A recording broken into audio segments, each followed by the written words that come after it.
Hey everyone, here with Tim Kent, who just went undefeated at the Columbus Regional with Burning Abyss Phantom Knights.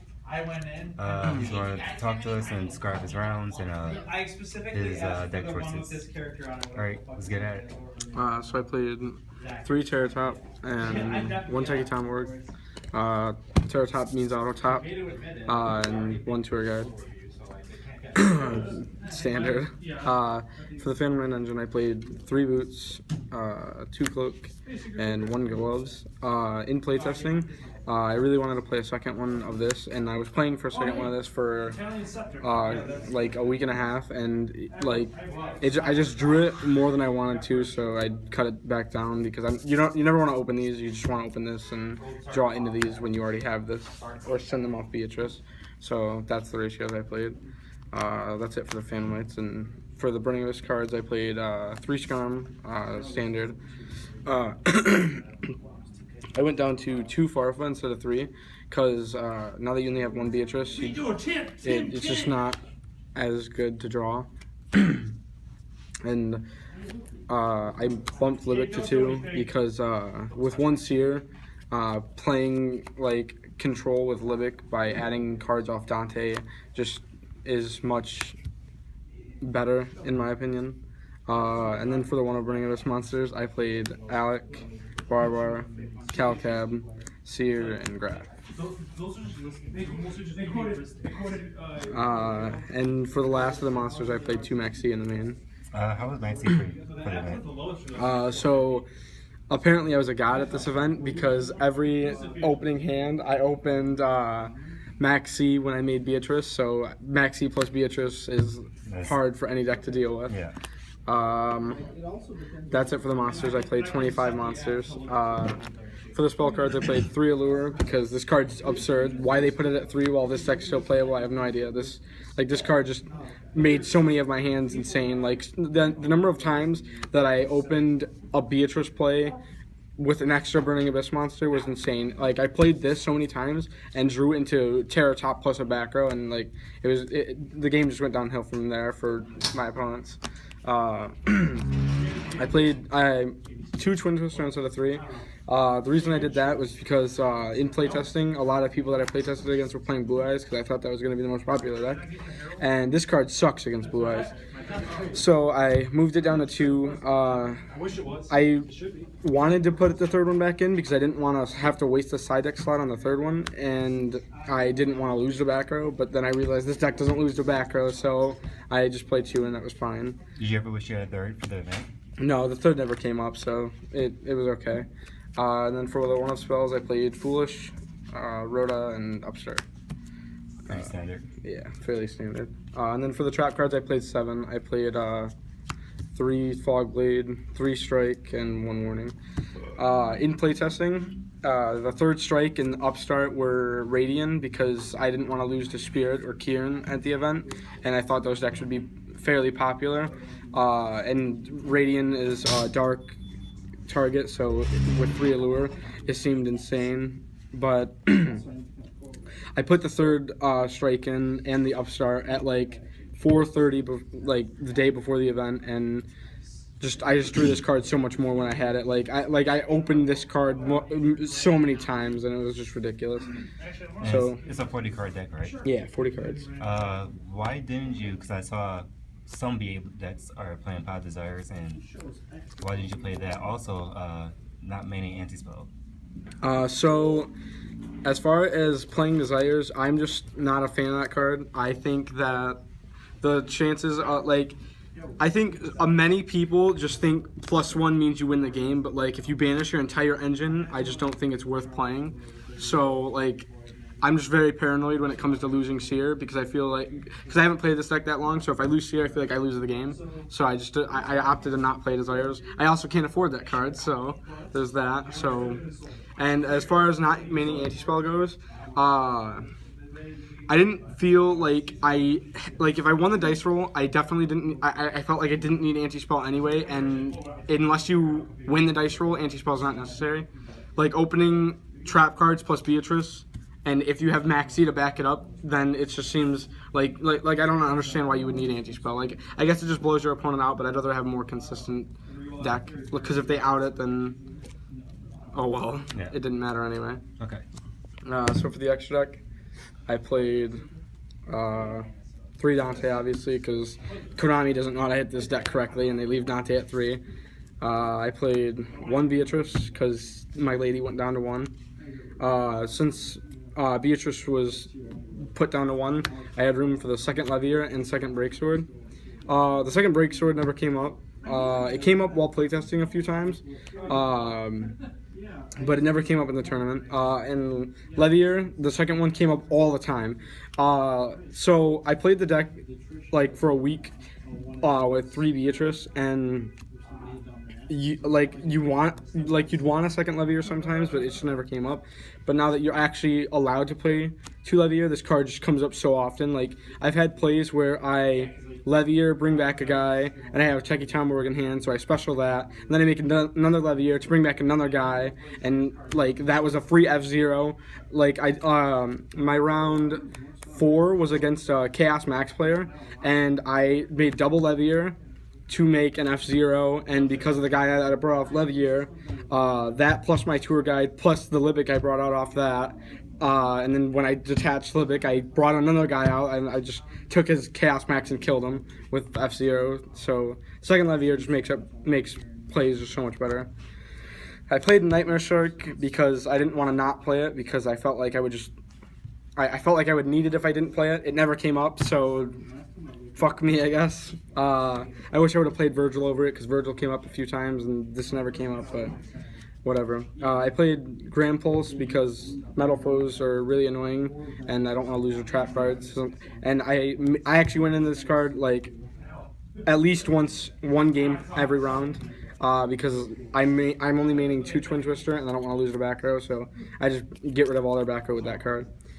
I played the Corbridge package because this card is actually fucking ridiculous. Like, Blue Eyes is a tough matchup because you can't really deal with you can't deal with big monsters, especially when they have like multiples, but the F0 exists, so in end phase when they summon off the new stone, the gold one, they summon the guy in defense position, thinking, okay, well, Burning Abyss can't get over 25 defense because their strongest monster is 25. So I'm like, all right, well, I'm going to shuffle your guy back and kill you anyway. So this card's just ridiculous, especially in the mirror match. Like, I've won so many games at the regional that I shouldn't have won because of this card, so I'd play it forever.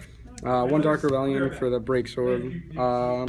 This card came up once where my opponent summoned Crystal Wing, and I opened Terror Top Tour Guide, so like it didn't matter. So I specialed the Terror Top, and he just negated it, and I was able to tour guide into a bunch more plays, and I ended up break sorting his 4200 attack Crystal Wing and just killing him, so it didn't matter.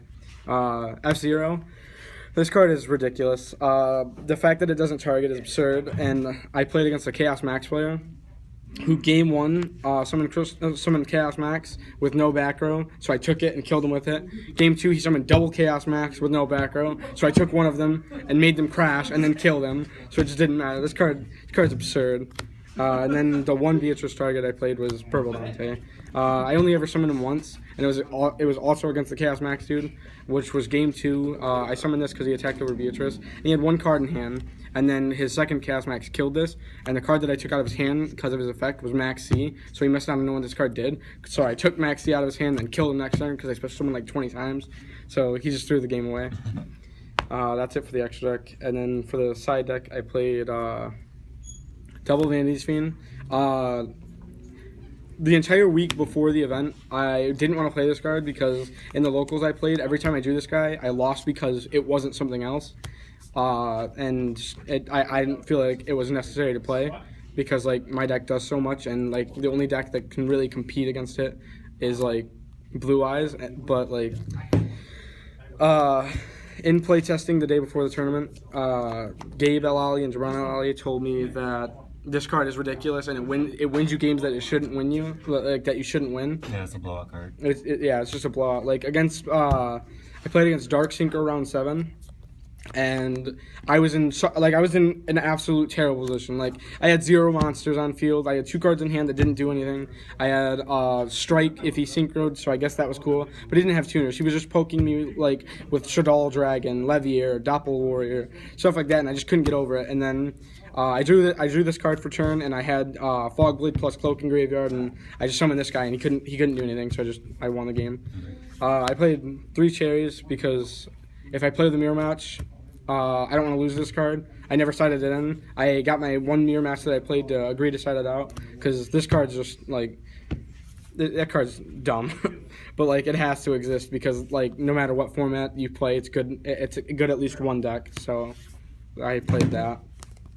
I played 3 of the sticky kaiju, and the reason I play this card over like Game 2 or something like that is because it's only 24, so Dante can still hit over it, but it's level 7, so if you're forced to leave it on board against a Blue Eyes player, they can't overlay with it. So that's why I played that. I didn't want to lose to Vanity's Fiend or Majesty's Fiend, so I played Double Dark Hole Raigeki. It also forces out, gets your opponent to waste the revival spell in Blue Eyes, and if they don't have it, it clears their board. Like, if they soul charge, which the second Blue Eyes player I played in round 6, he soul charges to game 1 and game 2, I'm sorry, and I drew Raigeki and just started his board because he didn't have a revival spell, and he just lost from there. So that was cool. My favorite card of the entire weekend was Mischief of the Gnomes. I played against my mirror match, and game 1, we both had 5 monsters on board with like 15 minutes left, and I was like, all right, well, if I don't out his board soon, I'm just gonna go to the next game. And I didn't out his board, so I just went to the next game, and I opened Beatrice, and I sent this card in draw phase, and he tried to grind it out, but like I just had so much advantage that it didn't matter. Like, he had to just pass his first turn because he couldn't do anything. So he set 2 back row and passed, and I drew for turn, and I twin twisted his 2 back row. And then I swung for a shit ton of damage. And then he drew for turn, and he summoned Tour Guide, and I warninged it, so we just went to game 3. And in game 3, we were in time, so I couldn't side. And he went first. And all I was thinking was, if I draw this card, I'm going to be so upset. And I didn't draw it. And his opening play was summoning Skarm, revealing Farfa, making Dante, milling 3, which were, like, his mills were terrible. And then he set 2 and went to end phase. So he didn't even open Beatrice. And he searched Tour Guide, and I drew for turn, and my hand was insane. I twin twisted his back row, made Beatrice plus Dante. After farfering his monster, I hit him for 5,000 damage. And then in his standby phase, I sent this card, and the game was over. And then the last card I sided was 3 anti-spell fragrance, because if I didn't man it, I felt like I had to side it, because this wins you games that you shouldn't win. The Dark Synchro player I played against, in game 3, I had this plus Vanity's Fiend, so there was literally no way he was winning the game. Like, this card's ridiculous. Alright, any shout-outs? So, the first 2 people I want to shout out are Charles Henderson and Dexter Townsell, because after every round, I was getting in my own head because I didn't think I was going to do well at this event at all because I've only playtested the deck for like a week and a half. So I got in my own head thinking that I wouldn't do well, and they just calmed me down every round. They're like, just breathe and don't get in your own head because you'll just get tilted and lose. The next person I want to shout out is Max, because Max convinced me to play Burning Abyss. I was going to play like Cyber Angels or whatever, and then I played this deck. The next person I want to shout out is actually the person I owe all of this to, and that's Jabran El Ali. He loaned me the entire deck. All these cards are his, so I wanted to shout him out. I also want to shout out Richard Waddle, because he had more faith in me than anyone did, like even more than myself. Like, he was telling me for weeks before this event that he felt like I was going to top 8 it, and I went out there and won it for him, so that was pretty cool.